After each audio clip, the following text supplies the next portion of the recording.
para analizar más sobre los límites que existen con la inteligencia artificial, vamos a conversar con Mauricio Pancorbo, ingeniero civil informático experto en inteligencia artificial. ¿Cómo está, Mauricio? Bienvenido a Chilevisión Noticias.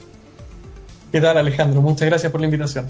¿Cuáles son los límites que existen con la inteligencia artificial? ¿Hay algo hasta saber dónde podemos llegar con la inteligencia artificial o eso todavía no existe?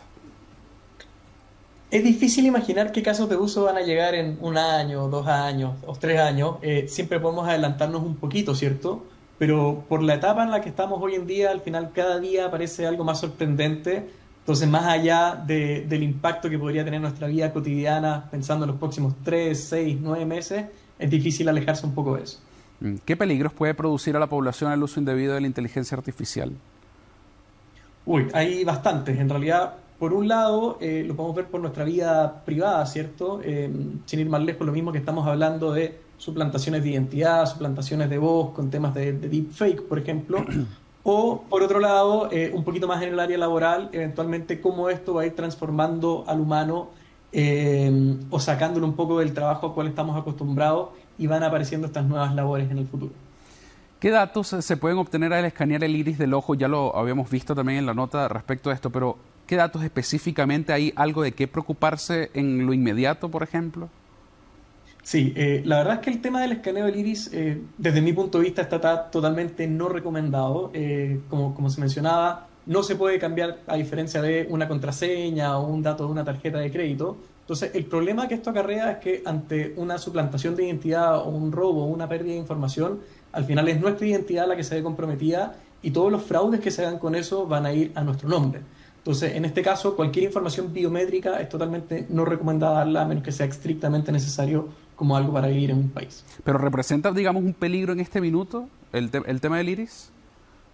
Sí, no es extraño ver actualmente, al día de hoy, ciertas aplicaciones de seguridad, acceso a nuestra casa, por ejemplo, o a ciertos dispositivos que efectivamente lo hacen con el iris porque el iris es muy difícil en este caso de suplantar. Entonces, por lo mismo, al entregarlo, en este caso a WorldCoin, en el caso que les roben esa base de datos, todos nuestros accesos, en este caso a banca o a ciertas instituciones, que eso no sería extraño, tomando la pregunta al principio, verlo en 1 o 2 años como algo común, se pone en riesgo nuestra integridad como persona. Ya, frente a eso, ¿cómo puedo proteger y resguardar los datos personales con inteligencia artificial? ¿A qué estoy expuesto además? Al día de hoy, yo así como estrictamente lo asociaría a todos los temas de que nos pueden hacer un deepfake o una suplantación, como decía, tanto de voz como de imagen, en que puedan estafar a nuestras familias con el famoso cuento del tío, haciéndonos pensar de que estamos secuestrados o algo de ese estilo. Entonces, cualquier información biométrica en realidad es bien delicada. Por lo mismo, ahí lo importante y la recomendación es a siempre leer cuáles son las condiciones de uso que tiene la aplicación. O sea, estas mismas que agarraban tu cara y te ponían como en 20 años más o 20 años menos, dicen que van a hacer con tu cara y de repente unas decían incluso no tenemos por qué informarte qué vamos a hacer con ella. Entonces, esas cláusulas pequeñas, la recomendación es, ojo, no simplemente usar algo porque es atractivo, sino que ver qué estamos entregando nosotros a cambio. Hay herramientas que están disponibles ya en la web y, digamos, acceso de todo, simplemente registrándose con un correo electrónico, no hace falta una identificación adicional o una validación adicional para acceder a productos de la inteligencia artificial o herramientas de la inteligencia artificial. ¿Qué cuidados debo tener también a la hora de utilizar la inteligencia artificial? A ver, estoy a favor del uso de inteligencia artificial. La verdad es que el cambio que va a generar en la humanidad es bastante amplio, pero hay que hacerlo de forma consciente y de forma educada. Hay que entender qué estoy entregando y qué me está entregando a cambio. Entonces el consejo es cuando uno se mete a estas, bueno, vamos a hablar como de ChatGPT o Claude o de distintas herramientas, tratar de no entregar información personal o no entregar información sensible de la empresa en la cual estoy trabajando.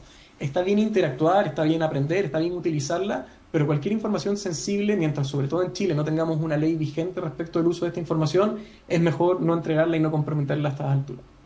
¿Y se puede regular el uso de la inteligencia artificial y quién podría regularla? Además, hablo también para poner en contexto la pregunta, porque lo habíamos visto, por ejemplo, los hackers éticos, ¿no? Acceder a este tipo de maniobras a distintas herramientas y que esa comunidad quizás tiene algunos principios. ¿Pasa igual o podría pasar igual con la inteligencia artificial o es necesario una regulación estatal, digamos, de distintos países desarrollados puntualmente?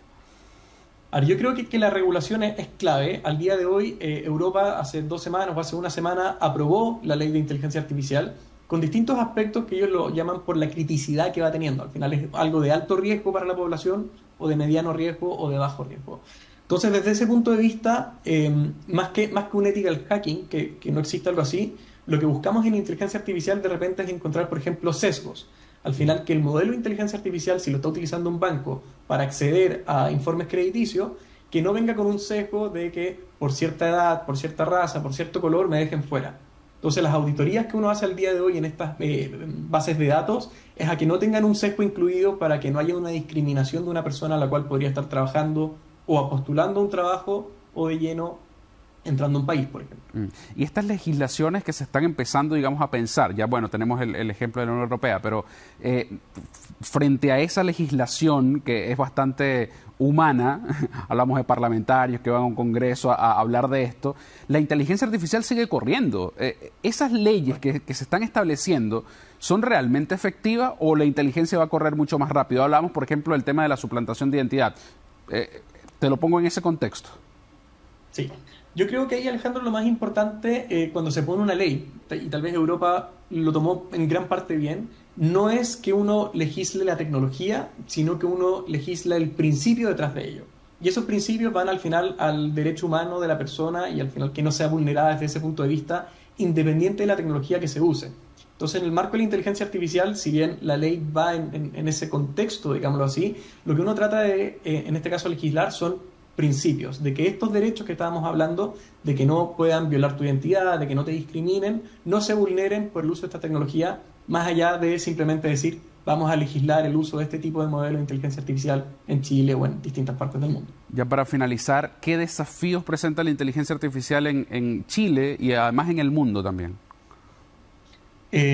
Hemos visto un gran cambio con la inteligencia artificial generativa con lo que pasó el año pasado y lo que buscamos en este minuto es ver casos de uso prácticos para las empresas. Muchas empresas lo están adoptando y el desafío va en la educación. Hay muchos miedos al respecto, las personas todavía no saben qué va a pasar con sus empleos. Entonces yo creo que acá lo más importante y el mayor desafío es juntarnos dentro de las empresas, conversar cuáles son los riesgos, educar en torno a este tema y hacer un plan de conversión en el caso que algunos trabajos sí estén en riesgo para entender cuándo doy mi información, cuándo me debo escanear el iris y cuándo no. Al final creo que hay poca información dando vuelta, que son decisiones bien importantes que al día de hoy deberían estar más conversadas.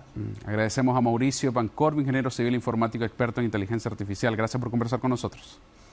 Muchas gracias, Alejandro.